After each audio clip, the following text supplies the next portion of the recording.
Once a year, there would be a house dinner from my boarding house, and you would have to pick the people who were sitting on your table. I remember when somebody told me, oh yeah, we're doing the house seating arrangements right now. I was like, fuck. I sat there for like 15 minutes while everyone was like, yo, you on my table, and everyone was sorting it out, driving arrangements and shit, and I wasn't part of that. And that was a horrible experience. I used to be the only one who wasn't on the table, and I'd tell the teacher like, yo, can you put me on the table? Like, I'm not on the table right now. It was so embarrassing. I wasn't part of it. But I want to tell you the story recently of how things have kind of changed a little bit. I was out one night and I was in a club with my good friend, and I left the club because he was talking to a girl. I went for a walk, and almost immediately I met this new guy. I was like, yo, what's up? What's your name? He was the music producer for a big artist that was playing in a concert earlier that day. At first it was a sick combo, but then he started lecturing me about like religion. And I just said, yo, I'm not very religious. I like believe in a little. I didn't want to get too into the conversation. I wasn't in the mood. It was 2 a.m. And basically this guy walked past, and the guy that I was speaking to, the music producer, said to this random guy, yo, what do you think about religion? He got in the conversation. We're speaking for like 2 minutes. And then I look at him. I'm like, 2 mans? Dude, I was not in the mood to talk about religion. We went for a walk. We went up to this group of like 5 girls, and we're like, hey, how are you guys going? They completely aired us. In hindsight, I don't think they spoke English, but at the time it felt like they just didn't want to speak to us. So I said, bro, rejection is part of the process, man. You gotta kind of learn to get comfortable with it. And we went up, like I saw 2 girls on the corner of my eye. I was like, okay, let's go now. Let's go speak to them instead. We were speaking to them. We were hanging out with them. They were fucking loving the company. I went up to them like, hey, basically, we had just met. And during this conversation, we were like, yo, you know this guy? I said, yo, you know this guy's a model. We're kind of gassing each other up. It felt like I'd known this guy for a long time already. He was just a really good bloke. Literally in the most random scenario, I met this guy. We were hanging out, talking to some girls. We ended up hanging out. I saw him like yesterday. I just bumped into him in the street and chatted to him for like half an hour. He gasses up my channel. You can make some really good friends in the most obscure, like weird scenarios. I'm going to tell you the 3 steps you can follow so that you can make a new friend, like arguably today if you follow the steps, bro. Actually, not arguably, you will. I'm Finn. I help young guys make good friends. If you like social skills content, this kind of like making friends, meeting girls, blah, blah, blah. I mean, meeting girls is kind of like an outcome of being social. But if you're interested in this topic, subscribe. I mean, like and comment with any experience, questions, whatever. Let me get in the video. Step 1, you're probably thinking like, what the fuck do you even say when you're having a chat? And there's this one story where my whole mindset changed about this. I met up with these 2 girls who I've known for a few years. And this was during like halfway through the year of me getting kind of bullied at school, was having a really shit time. I was hanging out with them. So I was feeling really awkward and insecure. We were walking, and at first I kept trying to push the conversation. They were quite quiet at times. They would just say nothing. They were comfortable in each other's presence. And honestly, I remember hanging out with them a year before that and also being exactly like them, not saying something when something didn't come to my mind. But this time, when something didn't come to my mind, I'd be panicking. And so we sit down at this pier, we're watching the water. I'm sitting on this bench looking at the water. I said something, and then they responded, and then we all went quiet. And for one time, because I was kind of comfortable around them, I was just like, oh, whatever, I don't have anything to say. And I didn't deep it. Normally I deep it. This time I just stared off into the water. About a few minutes, like maybe half a minute later, something came to my mind. I asked them a question. I was like, oh, so what do you guys think about this? And we continued talking. And that lesson really fucking, like what happened there changed my social skills for my life. I realized when you're worried about always making the conversation run, you're actually not going to have the conversation run as much anyways. And that the best method is to just take a deep breath and realize that it's fine to be silent in conversations. It's honestly what you do when you're comfortable around people. That's what you go quiet in conversations when you're with your best friends because you're so comfortable around them. But if you just assume that you're best friends with everybody in a sense, and you are okay with silence, people actually become closer to you because they become more comfortable being quiet around you. It feels like you've known them for longer. It made me realize this whole time I was overthinking silence so much when it was just not even fucking important. And it's actually a really good thing, especially in this one scenario. I was at this rooftop And I was chilling there with my best mate and this girl, not a girl I was talking to, just a good friend. And we're all speaking, and I see this girl about 5-10 meters up the like on the rooftop, and she's with a group of her friends. But the thing about this girl is I've met her before, and I always thought she was hot. In fact, the girl that I was hanging out with actually told me that she was out of my league. I'm 16 at this time, and when I was 14, I thought she was super, super hot. I really wanted to meet her. And at that moment, I just went up to her. I went up to them, I said, hey, how are you guys going? It was just the tiniest bit awkward at first, but when I was speaking to her, I would just hold my eye contact, and when I wouldn't have something to say, she would like check her phone. She would get nervous. I realized, because bro, I'm gonna expand more on what ended up happening between me and this girl. As we're speaking, I literally went quiet so much. I said, oh, do you want to come sit here? We were sitting down on this bench for a second talking, and I was looking at her. I don't even use my phone when I'm with my friends. So I would be in a conversation, and as soon as the convo would go silent, she'd check her phone, and I'd be like, no, put your phone away, but I still wouldn't necessarily have something to say. This girl met up with me for a date, like, within a week's time from that. I don't want to be vulgar. I don't want to share any details. But what I'll tell you is that this girl was, like, borderline obsessed with me. Like, or at least the way I got treated was fucking amazing, bro. She came like hours to see me. I remember one time we were on a phone call, and I was like, yo, can you tell me like 10 things you like about me? She rattled off 10 things straight there and then. She made a lot of effort to hang out with me. It wasn't hard to be around her. She was into me. She tried to like make moves on me. Like it was such a nice dynamic. I wasn't overly good looking. It wasn't looks. It was just like my social skills and everything. And I was fun to talk to and everything.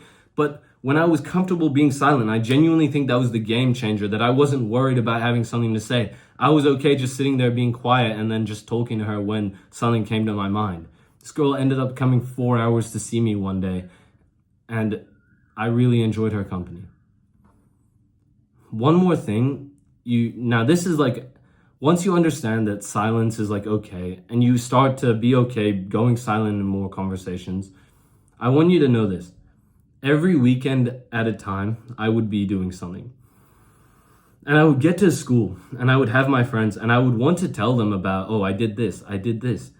And I started to just rant about what I had done that weekend. I was like, I would have at least one story from the weekend. I would tell the same guy a different story every Monday about my weekend. And it became a joke, like, oh yeah, Finn wants to tell us about his weekend now. Because I would always say, yo, how was your weekend? They would say good. And then I would like hope, I would be waiting for them to say, how about you? So that I could start talking about my weekend. But it gave me such a good thing to talk about. I was very close with these guys. Obviously, there's an extent where you don't want to talk too much. You know, if someone wants to say something, be quiet. But most of the time, bro, just say what's on your mind, and then that gives somebody like something to speak about. They can be interested in what you're doing. Even though it seemed dumb, I was like, oh yeah, I went to the skateboard shop. Some small ass dumb shit. The more you do this, the better you become at storytelling, the more interesting it will be. But either way, it gives somebody something to connect to you with.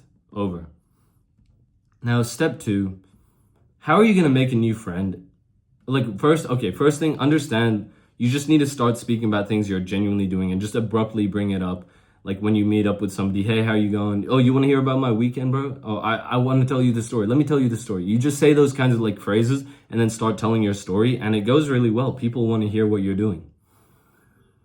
Obviously, you're not going to make new friends if you're not leaving the house. How are you going to make new friends here when there's not even somebody to start a conversation with? I was speaking to my friend. We were sitting down on this curb on the road, like kind of just like sitting there talking about life. He had been on a gap year, he told me, half a year longer than me. So he knew like the ins and outs of being in a gap year in Hong Kong, and he was putting me on the methods and shit.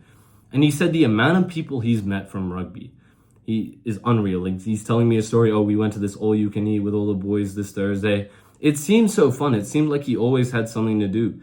And he told me, bro, join this rugby club. I joined a boxing club instead because I like fucking boxing. I'm fucking awful at rugby. Last time I played rugby, I got a concussion and a broken fucking knee. Fucked myself up, right?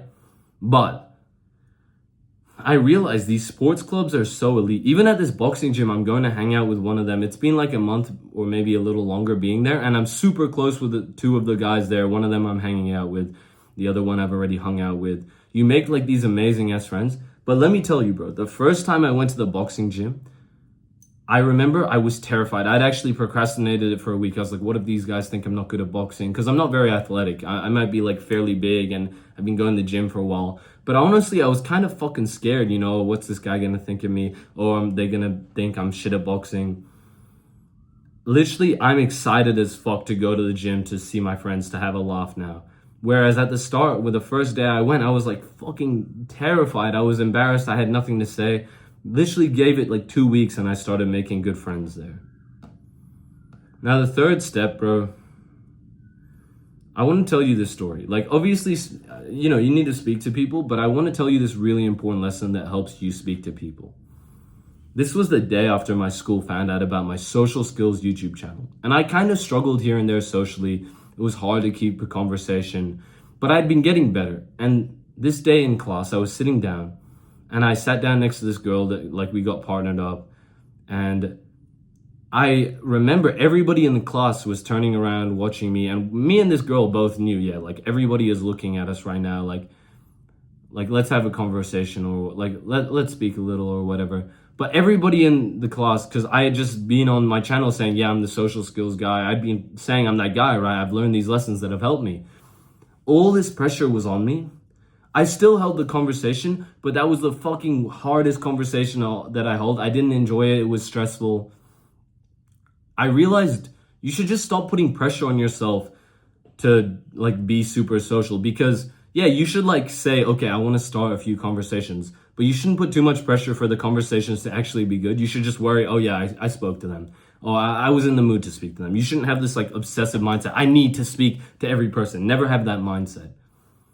That the amount of like difficulty that talking to her went up by, normally I would speak to her easy. The difficulty went up by like 10 times. It was hard to speak to her just because people around me were looking at me. I felt like people were watching me, and I put pressure on myself to have to be that guy who held the conversation. So in your mind, the only way we can like avoid this is to just understand when we're speaking to people, it's not that deep. Like if it's not like the most interesting conversation in the world, it's not a big deal. And by reminding ourselves of this, we make it so much better, like so much easier to talk to people. One day, so at the end of school, I had basically not talked to this guy too much. So, you know, we'd hang out here and there. We played in the same tennis team, and every now and then we'd play tennis. We weren't that close, and we didn't speak for a year. One day I'm sitting in my room, I fucking whip out my phone, hey bro, how you going? And then after how you going, I said, yo, we should play tennis sometime, literally out of the blue. Like 2 weeks later, we ended up playing tennis. I had an amazing 2-3 hours with him, a great catch up. You'd be so surprised at who's down to meet you. I hadn't spoke to this guy for a year. I wasn't even that close with him when he was at my school, even though we spoke. And we went there, we had a great chat. He invited me to do something, but the thing didn't pull through or whatever. But you'd be so fucking surprised at how down people are to meet up with you. The last point I want to give, I remember in school, there was this fucking ugly dude, like 5'4", genuinely like 5'4", chubby, like Asian. I guess Asian doesn't make you bad looking, but he was just like fucking like not good looking at all. He was just like a bit of a weird dude, honestly. Even socially a little bit weird. But he had a fucking gorgeous girlfriend. I still remember this pissed me off. I looked at this girl, I was like, yo, she is fucking stunning, right? But this guy is like an absolute fucking dumb cunt. Got nothing going for him, druggy, ugly. And he was dating this girl and he broke up with her. I mean, like, what, cunt? And this really got me thinking. It really made me think. If you back yourself enough and you keep assuming you're the best, and if you genuinely believe that in your heart, or you force yourself to believe that, or you take the actions of somebody that believes that, then you're going to slowly start to believe yourself more to be that guy. And then in that scenario, when you're finally starting to come around to that belief, whenever you talk to people in a conversation, you're going to start to assume that everybody likes you. You're going to look for all of the good things. You're going to, when you walk down the street, the road, and a girl smiles at you, you're gonna assume, oh, this girl likes me. And you're gonna, that assumption, that confidence, thinking you're the best, you start to find like things to approve your belief, evidence of your belief of the world. And if you believe that you're ugly, no one likes you, you're gonna look at that girl who didn't smile back at you and be like, shit, that's exactly, people don't like me. When you think you're goated, you walk down the street, you're like, you see, that girl's looking at me, and it keeps reaffirming your belief. This guy, I know that all he had was confidence.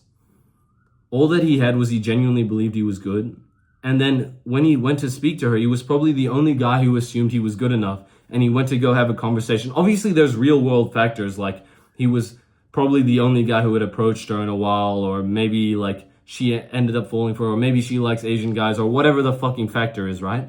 But it doesn't matter what the factors were. If he didn't believe he was goated, then that opportunity would have never come around to him. I think it's fair to say he was arrogant, but in the end, it wasn't arrogance because he was dating her. So arrogance isn't a real thing. It's just that people call you arrogant because they don't understand what it's like to be so full of yourself that good opportunities just flood your life. It's likely, bro, that you have enough knowledge to get amazing results in your own life with your social skills. You probably know enough, especially after this video, you've watched all of this. But if you have more knowledge and you have specific examples that I can give you, stories, my belief, if you want to have this effect of this guy, the thing that I remember when I was coaching this one guy, like genuinely, there was no reason why he shouldn't have been social, but in his mind, there was no way around it. All he thought was, I'm not good enough. After about 1 month of me and him speaking, I mentored him socially, coached him. He went to this running meet, met a bunch of new friends, gone over, met like so many people, met a bunch of girls. Like it genuinely blew me away how much fun he ended up going to have. And it was because I don't want to gas myself too hard, but like it was because he spoke to me. And if you want to have that confidence, I know that's something nearly impossible to build, but I've built it and I can teach you exactly how to do it. I can teach you the step-by-step guide to making amazing friends. And if you want that, I have the step-by-step guide and a video course. Click the link in the description. And I hope you have a great day, bro. Take care of yourself.